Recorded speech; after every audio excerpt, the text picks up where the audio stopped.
Perkenalkan, nama saya Dimas Andika Dewa Putra dengan NIM akhir 133. Perkenalkan, nama saya Nabila Fajriani dengan NIM 2402101011139. Perkenalkan, nama saya Jihan Salma Saida dengan NIM akhir 150. Saya Bintang Afrakirania dengan NIM akhir 155.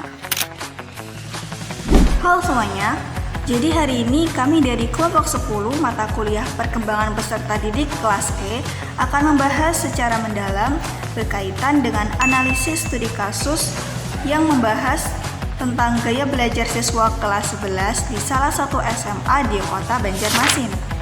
Yuk kita kupas satu persatu bagaimana pemahaman tentang gaya belajar ini bisa membantu meningkatkan kualitas pendidikan di kelas.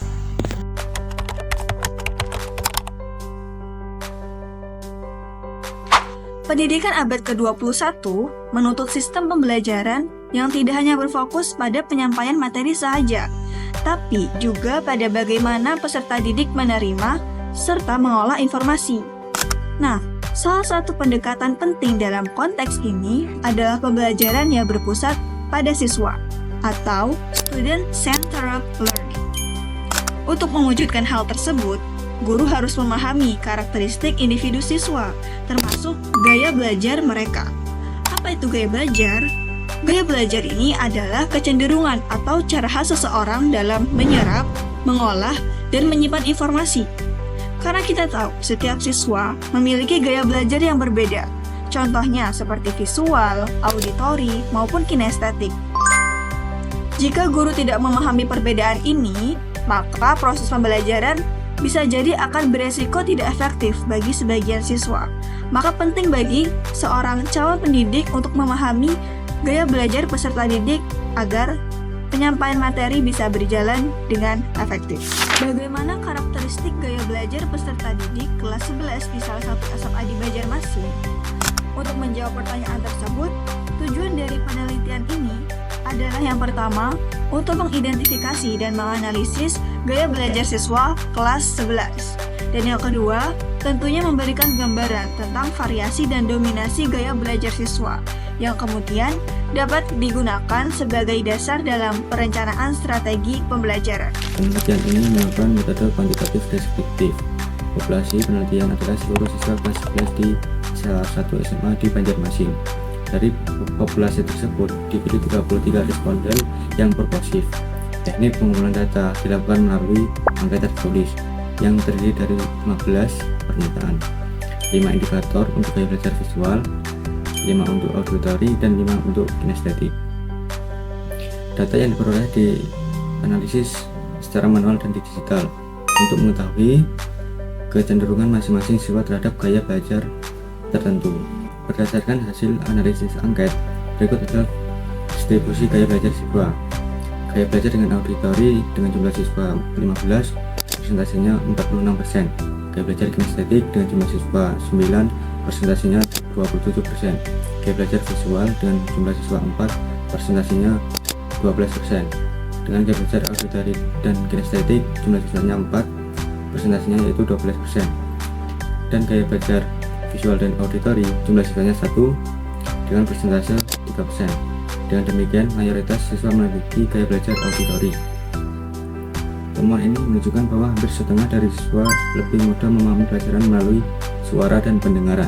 Ini penting bagi guru untuk mengoptimalkan metode ceramah, diskusi kelompok, tanya jawab, serta penggunaan rekaman audio atau podcast pembelajaran. Gaya belajar kinestetik yang menempati posisi kedua mencerminkan bahwa banyak siswa merasa lebih nyaman belajar melalui aktivitas fisik. Untuk mereka, pendekatan seperti praktik langsung, eksperimen, simulasi, dan permainan edukatif sangat bermanfaat. Dan gaya belajar visual, meski jumlahnya sedikit, tetap penting diperhatikan. Mereka cenderung memahami materi melalui gambar, skema, infografis, animasi, dan warna. Sementara itu, adanya siswa dengan gaya belajar kombinasi auditori kinestetik atau visual auditori menandakan perlunya pembelajaran multisensori yang menggabungkan berbagai pendekatan agar dapat menjangkau lebih banyak siswa secara optimal. Di dunia pendidikan, setiap siswa itu unik. Mereka punya cara belajar masing-masing dan itu harus jadi perhatian utama guru. Yuk kita bahas lebih dalam tentang implikasi akademik, refleksi, dan tentunya kesimpulan dari penelitian gaya belajar ini. Nah, dari hasil penelitian yang sudah dibahas sebelumnya, kita bisa ambil satu poin penting. Pemahaman guru terhadap gaya belajar siswa itu sangat krusial. Kenapa? Karena hal ini menjadi dasar dalam menyusun NPP dan merancang proses pembelajaran yang tepat. Model pembelajaran seperti blended learning, project-based learning, atau differentiated instructions bisa jadi solusi, terutama untuk kelas yang gaya belajarnya beragam. Artinya, guru harus bisa beradaptasi, bahkan berinovasi, supaya semua siswa bisa belajar dengan cara yang paling cocok untuk mereka. Kalau kita pikir-pikir, seringkali kita menganggap semua siswa bisa belajar dengan cara yang sama, padahal kenyataannya tidak demikian. Sebagai calon guru atau praktisi pendidikan, kita perlu punya yang namanya empati pedagogis, yaitu kemampuan untuk memahami kebutuhan belajar siswa secara personal dan individual. Meskipun penelitian ini dilakukan satu sekolah dan satu tingkat kelas saja, tapi hasilnya cukup membuka mata dan memberi kontribusi nyata untuk membangun strategi pembelajaran yang tepat sasaran. Dari penelitian ini, kita dapatkan kesimpulan yaitu gaya belajar siswa kelas 11 di sekolah tersebut paling banyak adalah auditori, yaitu sebanyak 46%, kemudian kinestetik sebanyak 27%, visual 12%, dan sisanya 15% merupakan kombinasi.